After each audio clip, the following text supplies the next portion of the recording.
Chapter 5. The Main Problem, the Main Solution. So far, we've covered how the network uses money to control governments, businesses, and trusted institutions. We've touched on how it developed ingenious ways to control other people's financial resources, their savings accounts, their insurance payments, and even their income.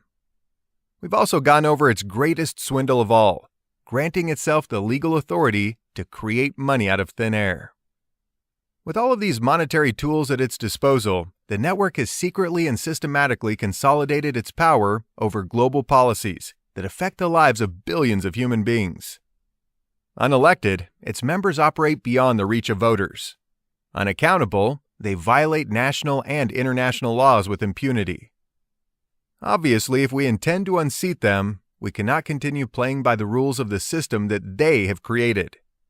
We must be prepared to think and act in unapproved ways, and that begins with striking at the root of their power: money. In short, our adversary is using our own purchasing power against us. The money that we place in its institutions, the money we allow it to confiscate, and the money we allow it to create. These revenue streams provide the network trillions of dollars each year to direct as it likes. Until we cut this funding, we're only wasting our time. On the other side of the equation, these trillions of dollars represent the network's Achilles heel. Without access to this money, it cannot continue to purchase the people and resources necessary to defend its dominant position.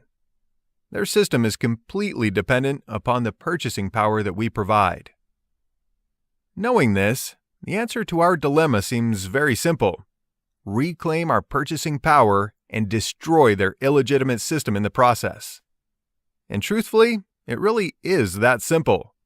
But before getting into the obvious ways in which we can take back what is ours, there's one final twist in this story of monetary power. First, we must dig a little deeper into the story of money itself. Few realize that money comes in many different forms. A basic list would include commodity money, receipt money, fractional money, fiat money, and debt money. This isn't as complicated as it sounds. Each form will be explained shortly. Some of these forms of money are far easier to abuse than others, with the last one on the list, debt money, being the worst. Debt money is actually designed to enslave those who use it. No surprise, then, that debt money is what the network has chosen to create and spread to all corners of the globe. On page 157 of Tragedy and Hope, Quigley writes, "Although slavery was abolished, many of the poor were reduced to peonage by contracting debts, binding themselves and their heirs to work for their creditors until the debt was paid. Such debt could never be paid in many cases, because the rate at which it was reduced was left to the creditor and could rarely be questioned by the illiterate debtor." This quote reveals that there's more than one way to reduce human beings to servitude. Though Quigley is referencing a tactic that was used in mid-19th century India, he perfectly captures the spirit of the financial system we live under today. It's a system that creates debt that can never be paid, is binding on future generations, and is serviced by a global population of illiterate debtors. Today, the term illiterate debtor has nothing to do with an individual's ability to read, write, or perform basic math. A person can possess all of these skills and still remain completely illiterate when it comes to understanding the network's debt-based monetary system. Also, the indignities of peonage are no longer reserved exclusively for the poor. A person or nation can be poor, or they can be rich. It makes little difference. Those who create and control the debt money supply can manipulate the system and extract wealth from everyone who uses their currency. Not even those who are debt-free are safe. To the extent a person's income, savings, and assets are debt money denominated, their purchasing power and accumulated wealth are at risk. Since most people dislike being ripped off and exploited, it's reasonable to assume that the only reason the masses tolerate this debt money system is because they don't understand how it works. That being the case, this chapter will attempt, in just a short period of time, to end the financial illiteracy that the network absolutely depends on. Consider this a super abbreviated crash course on the topic, excerpted mainly from the book Dishonest Money, Financing the Road to Ruin. What is money? To accurately define what money is, we can't simply hold up a US dollar or a Russian ruble or a Mexican peso and say, "This is money." We're better off to start by defining the overall purpose of money. What does money do?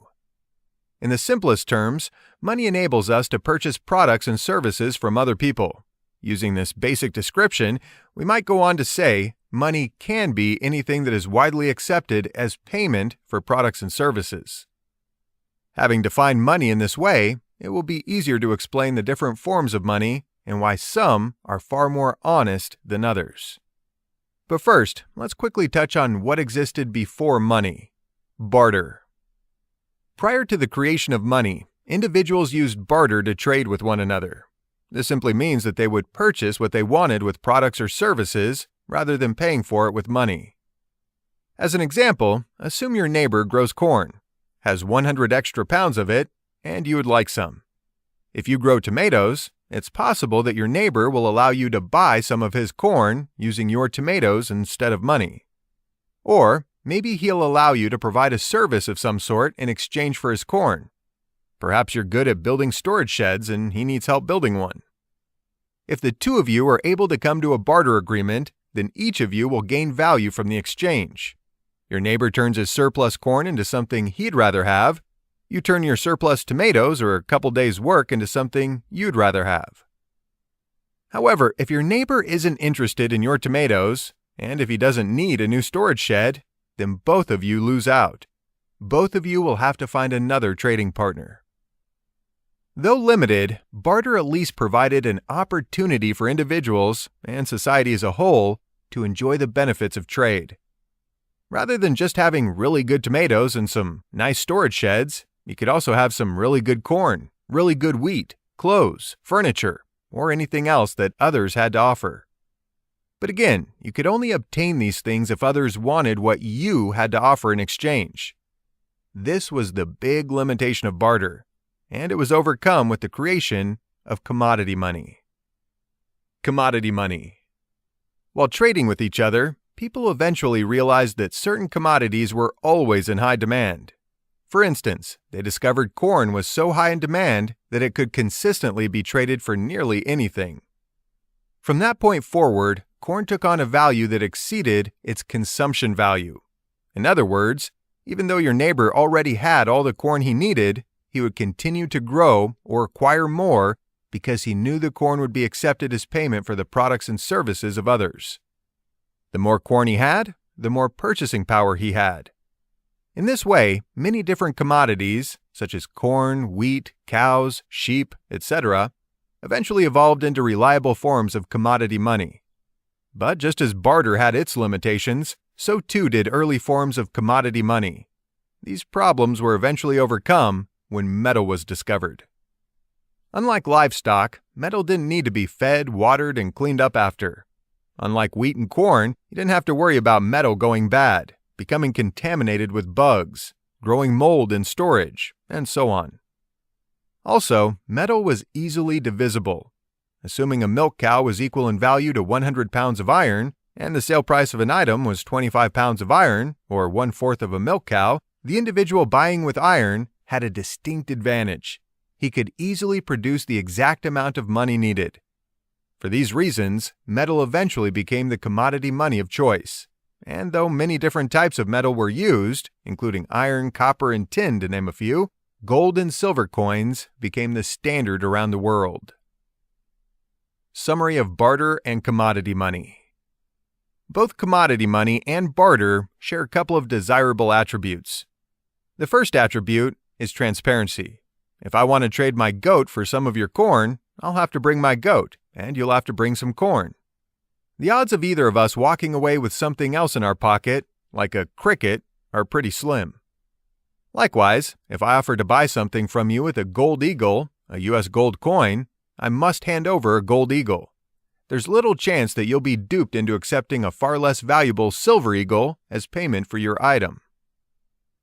The second desirable attribute is the intrinsic value of the items traded.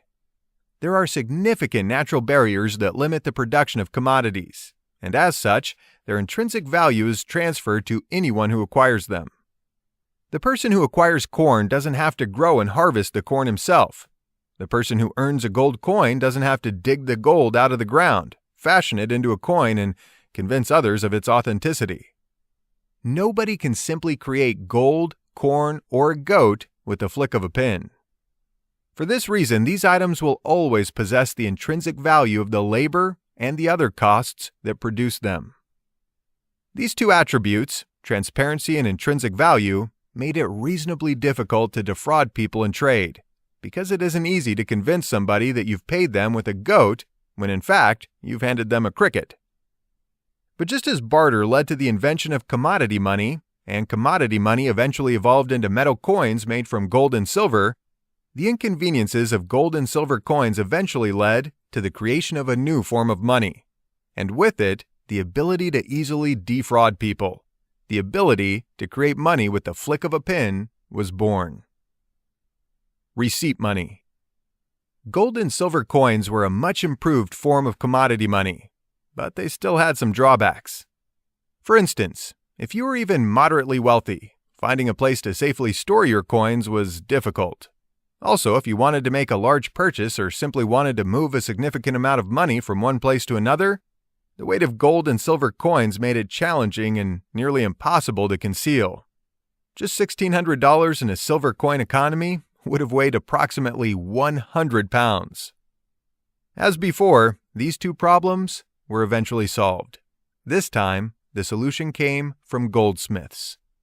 Goldsmiths already handled large stockpiles of gold and silver in their trade, and had built very strong and well-guarded vaults to protect those stockpiles.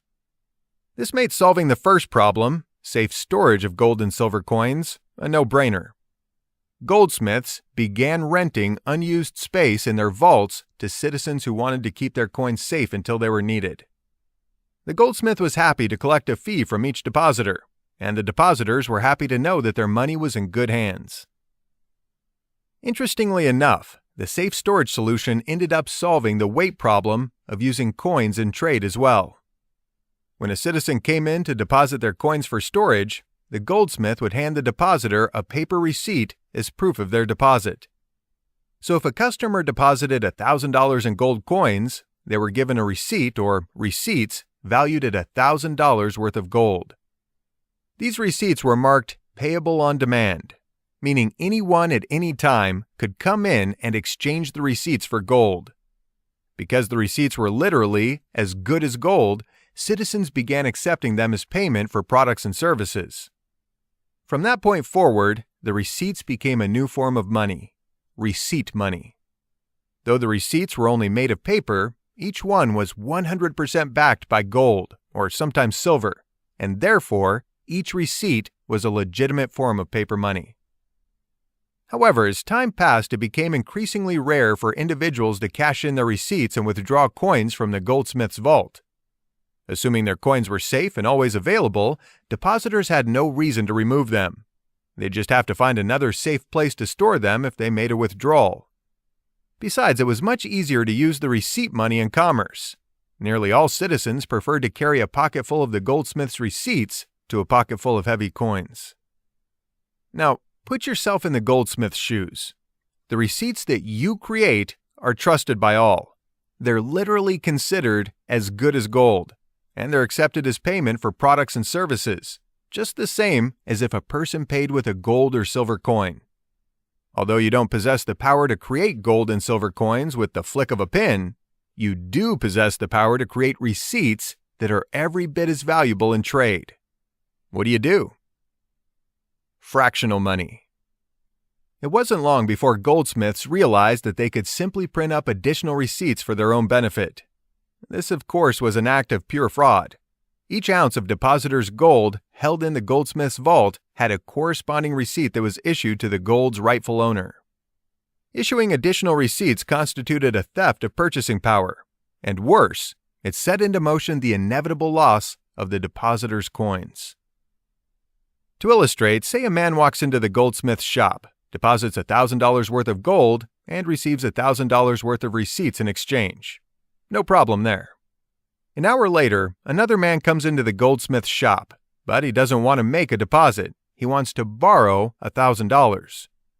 The goldsmith agrees to the loan and issues the borrower $1,000 worth of new receipts, which are created on the spot.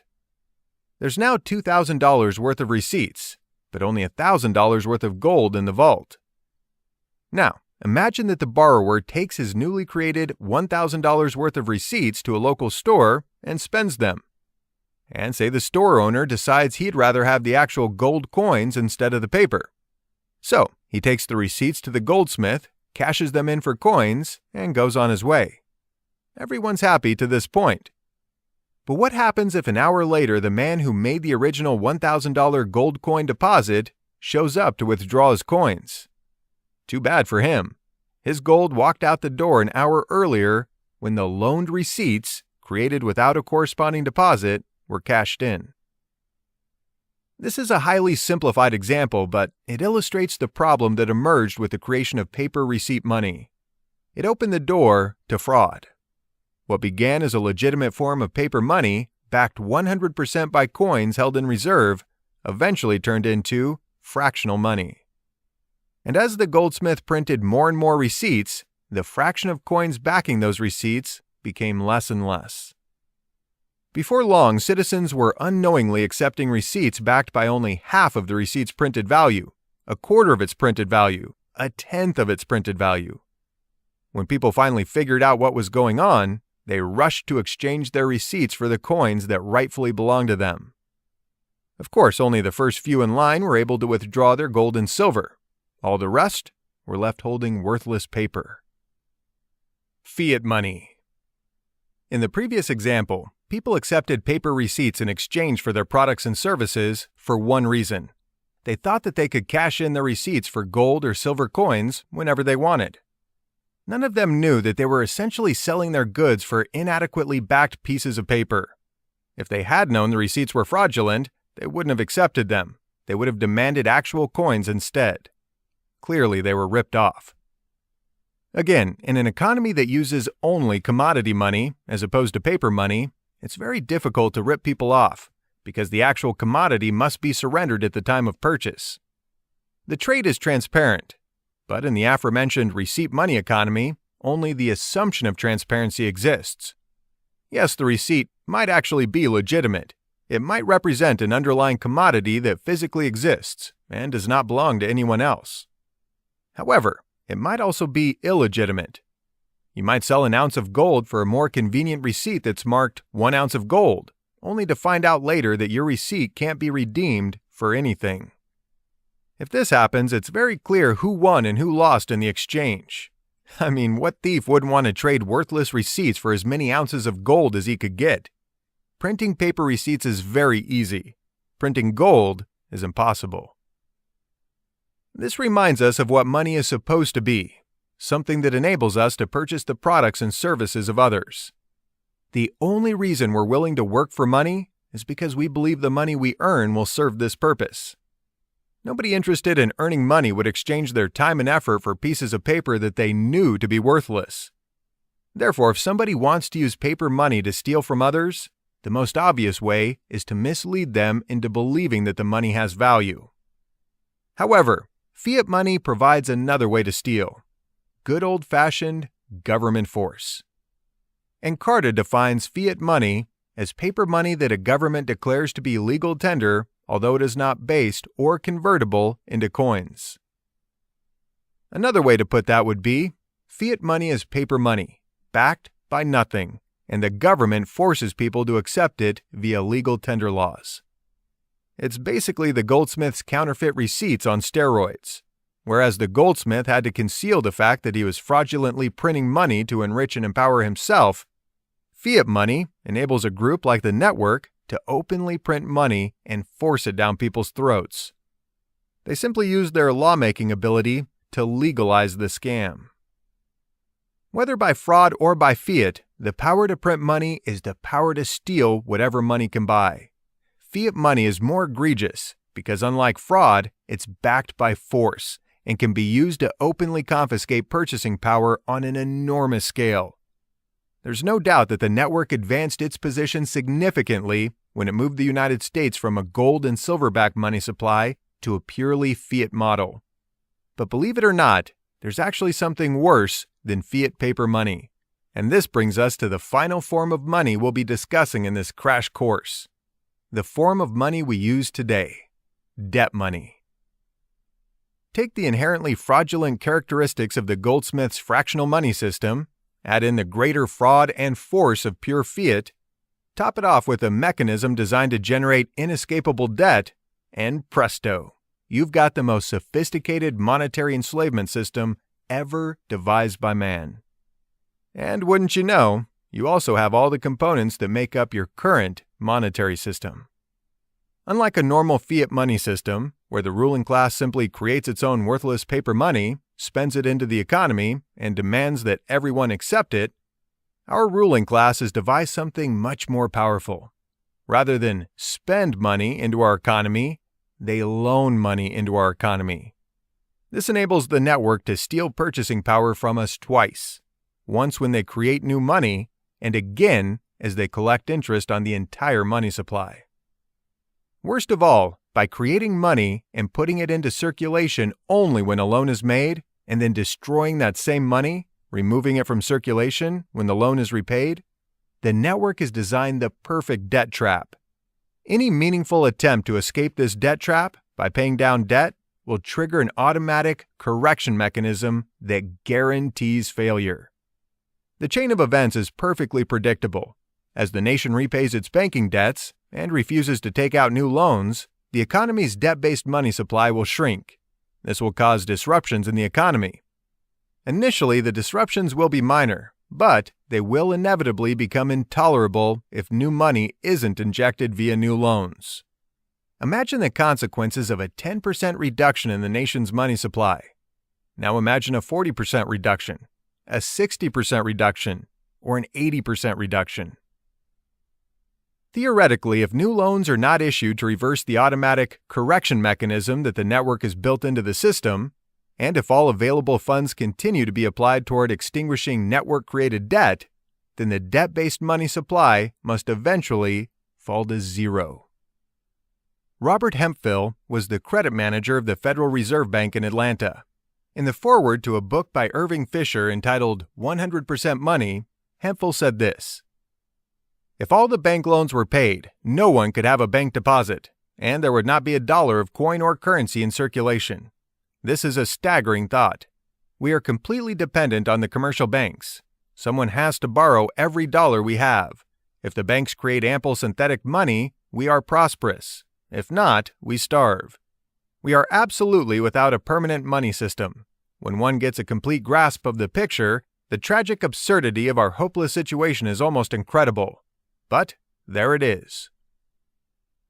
Needless to say, the economic and political power that flows from this system is nothing short of obscene.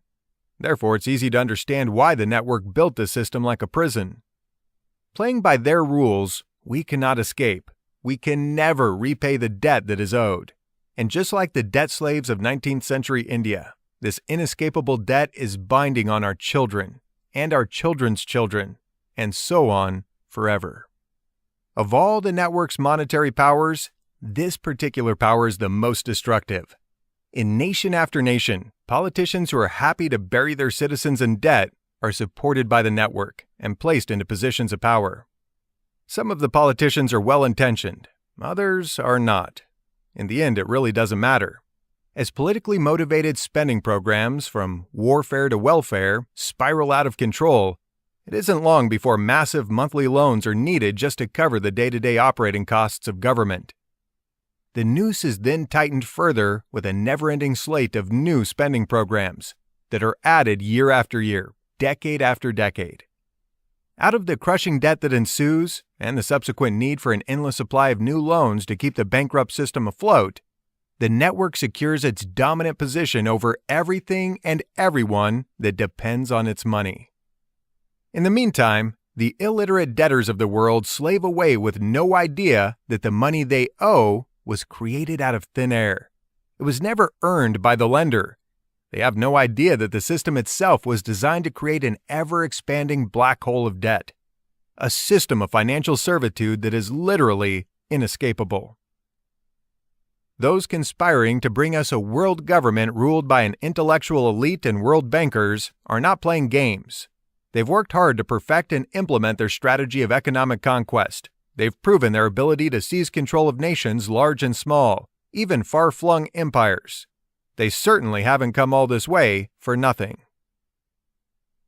How many are willing to fight? There isn't enough room here to cover how inflation, deflation, booms, busts, and bailouts all provide additional ways for the network to transfer wealth and power into its own hands. For now, it's enough to reiterate the opening claim of this chapter. Money is the root of the network's power. For them to dominate all the habitable portions of the world, they absolutely must maintain their ability to confiscate, create, and control the money that we earn. And since they'll never surrender these monetary weapons willingly, our only choice is to forcibly disarm them. Consider the following quote. "The whole history of the progress of human liberty shows that all concessions yet made have been born of earnest struggle. This struggle may be a moral one, or it may be a physical one, or it may be both moral and physical, but it must be a struggle. Power concedes nothing without a demand. It never did, and it never will. Find out just what a people will submit to, and you found out the exact amount of injustice and wrong which will be imposed upon them. And these will continue till they are resisted with either words or blows, or with both. The limits of tyrants are prescribed by the endurance of those whom they oppress." Frederick Douglass. The network is literally composed of criminals who hide behind the legitimacy of government to force their will on us all. Their power over our debt money system, their power to tax our incomes and wage war on national sovereignty, their relentless expansion of the government that they control. All of this power has been taken by force and fraud. They're not going to turn the government power they've created against themselves, any more than an armed robber would turn his own gun against himself in defense of his victims. No. To reclaim what is rightfully ours, we are going to have to fight. And this leads to one final problem.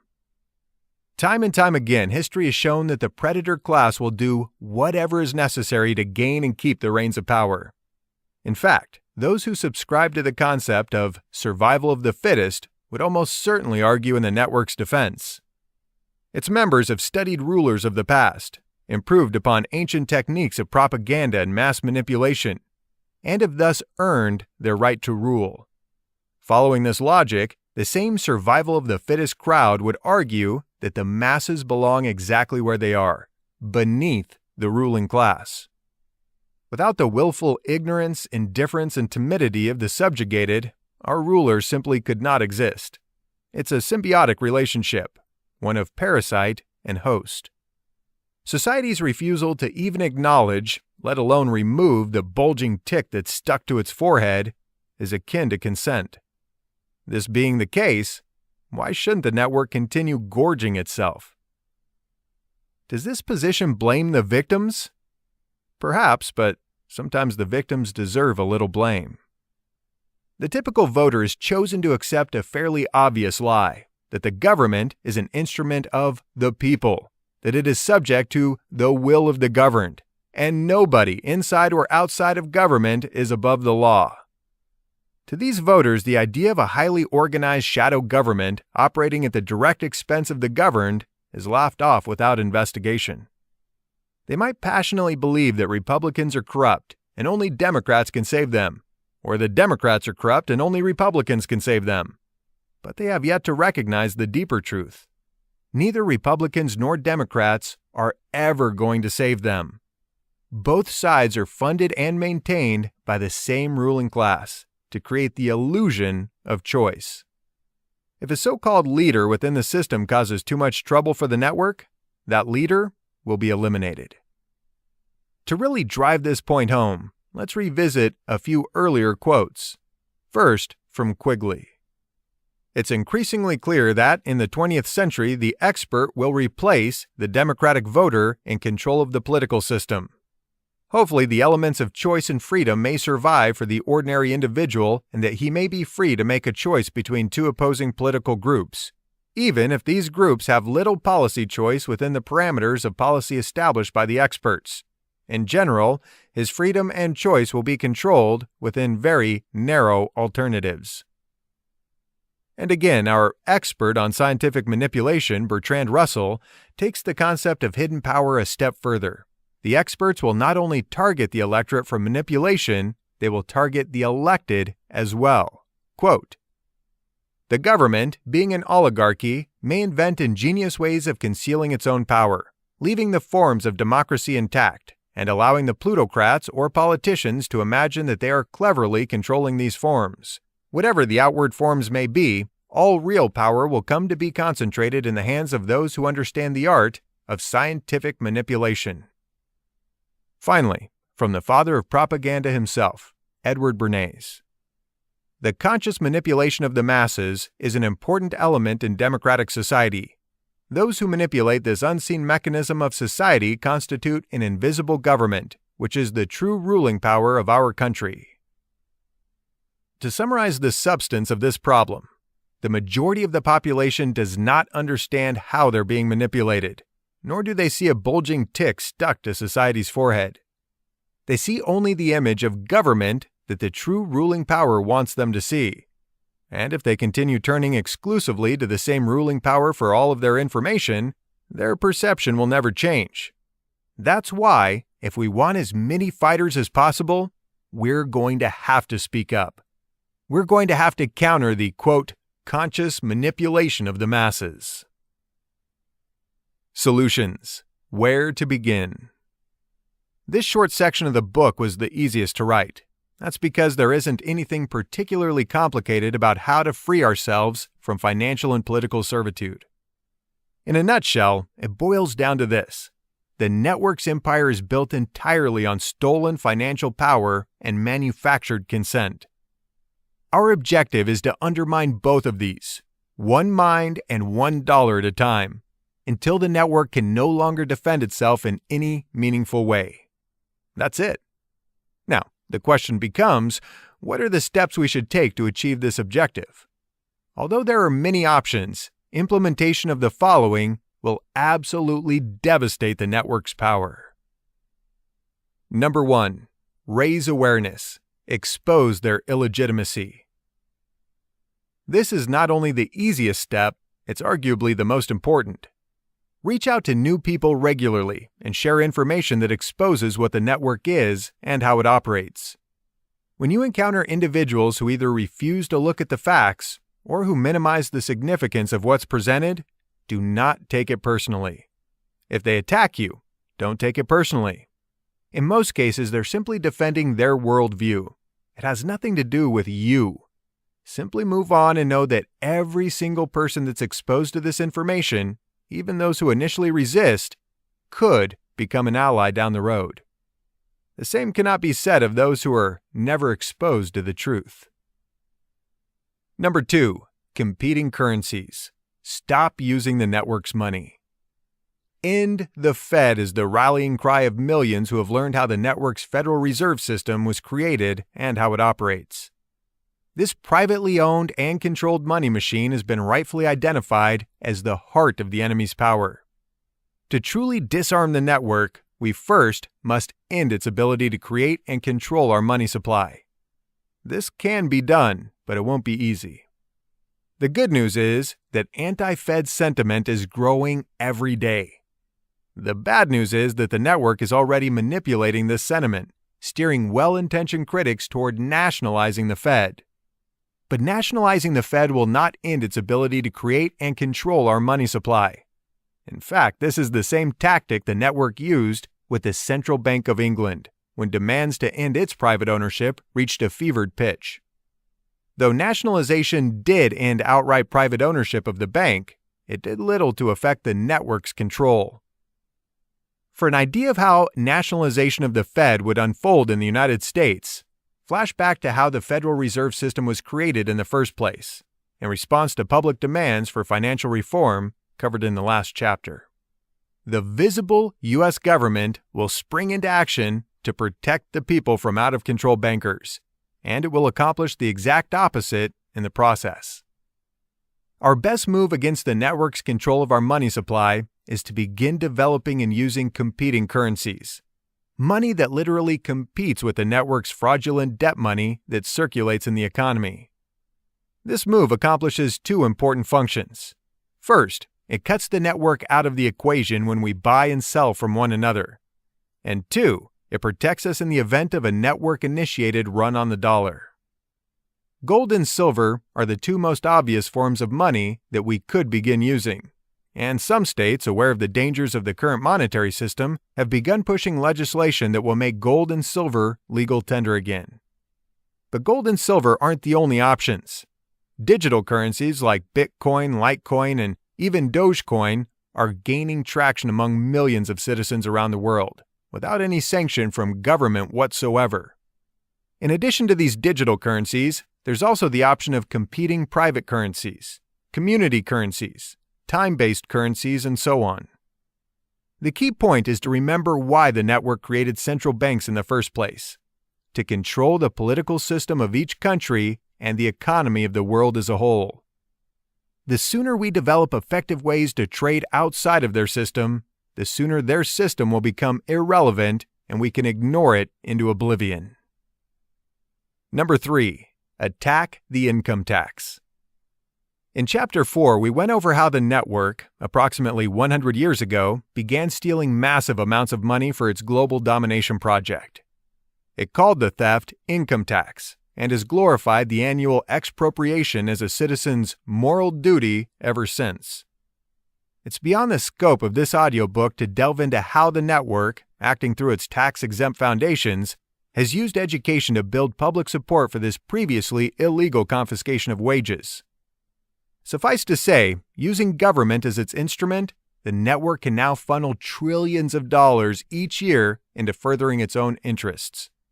From multi-trillion-dollar banker bailouts to the approximately $100 million per hour gushing into the military-industrial complex, the network can legally accomplish things with government taxation and government policy that it could never accomplish privately.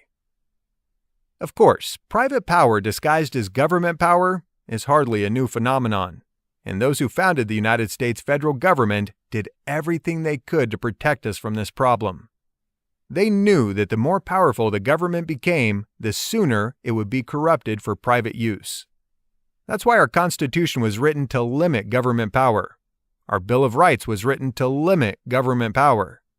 The founders' opposition to standing armies, their stance against fiat paper money, their aversion to taxation, all of these served to limit government power, and by extension, the inevitable private abuse of that power. Unfortunately, the network has relentlessly undermined or outright destroyed all of the aforementioned limits, one by one, since 1913. This perfectly illustrates why we must sever or severely disrupt their so-called income tax funding mechanism. Forget the fact that it was foisted on the nation via fraud and manipulation. Forget the fact that the revenue is being used to destroy, rather than protect, the substance of our Constitution and Bill of Rights. Instead, view the argument against a compulsory income tax purely from the angle of a power relationship. View it the way the network views it. If the citizenry can force the government to obey its wishes by cutting off access to money, then the citizens have the final say on whether or not a policy decision will survive. However, if men with power can simply confiscate whatever amount of money they want via taxes or via the printing press, then the citizens have lost their most effective nonviolent method of control. Yes, they can still express massive disapproval, as they did in the case of the most recent banker bailouts. But this means nothing. As long as the complaints are submitted with payment in full, and all of the outrage over the government's refusal to listen falls on easily replaceable representatives, the network's power remains undisturbed. Ultimately, each individual must decide how to attack the income tax issue. Some find legal ways to reduce their income taxes. Others engage in not-so-legal ways. Some continue paying with complaint, which is at least better than paying without complaint, while others flatly refuse to pay at all. Last but not least, competing currencies also provide an option. because they enable citizens to conduct trade outside of the network's financial system. Whether it's with gold and silver coins or semi-anonymous digital currencies like Bitcoin or truly anonymous digital currencies like Zcash, the inability of the network to easily track these transactions makes it difficult for its members to calculate what is owed. It's then up to the citizens to decide what duty they have to disclose their private financial affairs to men who are openly trying to enslave them. It goes without saying that the Founding Fathers would have considered the income tax an unconstitutional abomination. It goes without saying that the network used its illegitimate influence to foist this tax on the American people. It should have never existed. It ought to be repealed and replaced with preferably nothing. The federal government carried out its intended role in our society without an income tax for more than a century. It can do so again. Number 4. Nullification. Refuse to comply. Refuse to convict. Practically forgotten, the extremely powerful weapon of nullification has recently been dusted off and is being put to good use. The concept behind nullification is very simple. The people determine what the government has the power to do, not the other way around. When policymakers in Washington grant themselves legal authority to do things that violate the legal restrictions on their power, the people have the right and the duty to restrain them.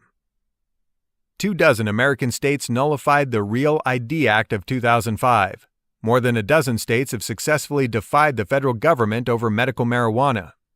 Nullification initiatives of all kinds involving the recent healthcare legislation, cap and trade, and the Second Amendment are popping up everywhere. The indispensable source for developments connected to nullification can be found at 10thamendmentcenter.com. Its legislative tracking page covers a variety of nullification initiatives and tracks their progress in state legislatures across the country. State nullification, even the threat of state nullification, is a tool that's been used effectively for hundreds of years in this country. From the Alien and Sedition Acts of 1798 to the unconstitutional searches and seizures of 1807 to 1809, from resistance to conscription in 1812 to the Northern states' obstruction of the fugitive slave laws, nullification has provided a nonviolent way for citizens to push back against federal overreach. But state nullification isn't our only option. Another form is jury nullification, and it has the potential to be even more powerful. Jury nullification occurs when a jury concludes that a defendant is technically guilty, but fails to convict the defendant on the grounds that the law in question is unjust. While jury nullification is legal, judges frequently do not inform juries of this power. In the United States, jury nullification first appeared in the pre-Civil War era when juries sometimes refused to convict for violations of the Fugitive Slave Act. Later, during Prohibition, juries often nullified alcohol control laws, possibly as often as 60% of the time. This resistance may have contributed to the adoption of the 21st Amendment repealing Prohibition.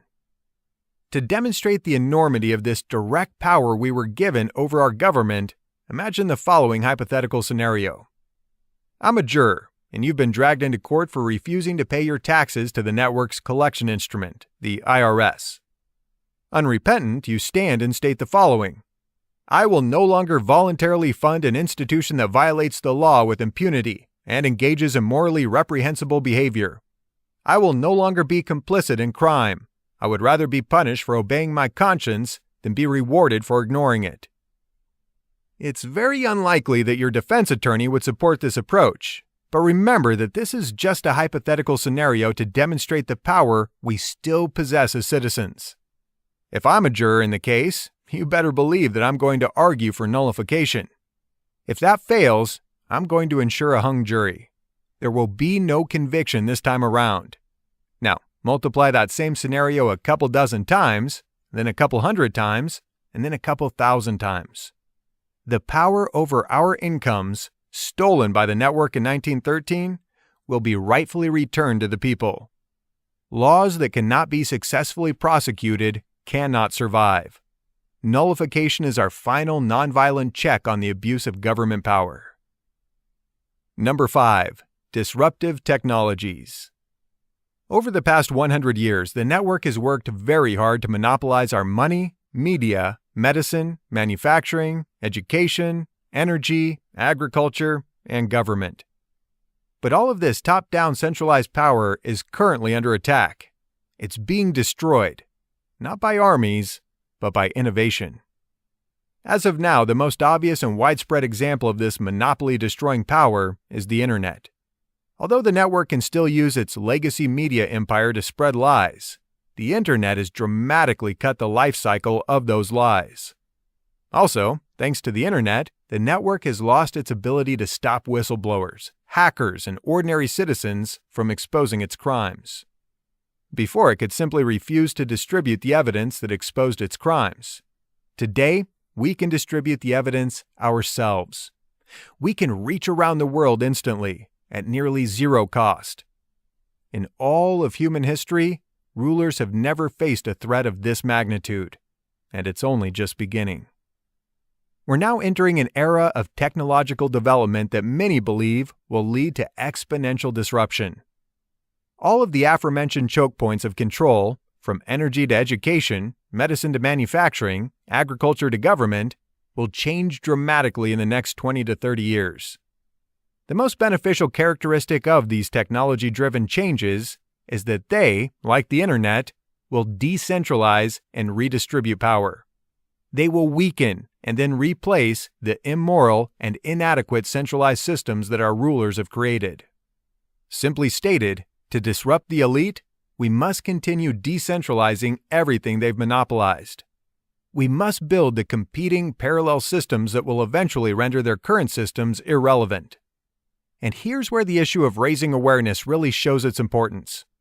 For every 1 million people that wake up, there will be a very small number who fully apply their talents in their areas of expertise toward creating solutions. As more join the fight, more solutions will emerge. Equally important are the millions who are awake but aren't actively developing solutions. Why? Because they will provide the vital base of early adopters. They will be the ones who support the emerging alternatives.